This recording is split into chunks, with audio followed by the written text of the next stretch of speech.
Lilinisin ko nga pala yung aking stock na aircon, window type na Colin. Fully remote yan. 2 years lang na-stock yan. Tinesting ko naman, okay naman. Gumagana, malamig, wala namang leak yung kanyang o singaw, yung kanyang mga tubo para mawala yung preyon.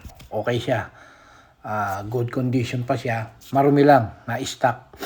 Natanggal ko na yung mga gamit, yung mga, hindi ko na pinakita yung mga, yung pagtanggal ng mga grills niya sa harapan. Ayan.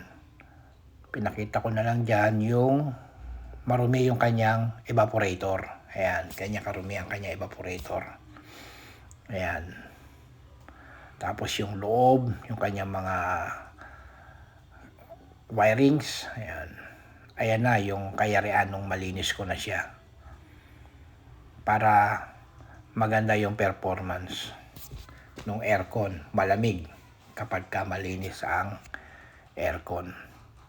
Ayan na, mukha na siyang bago kahit lumang modelo. Fully remote yan. Ayun yung kanyang mga iba pang gamit na tinanggal ko. Hindi ko na pinakita kung paano tinanggal. Ayan, ganyan na siya kalinis ngayon. Maganda ng buga ng hangin yan ngayon. Ayan, 2 taon yan na na-stock. Nilinis ko.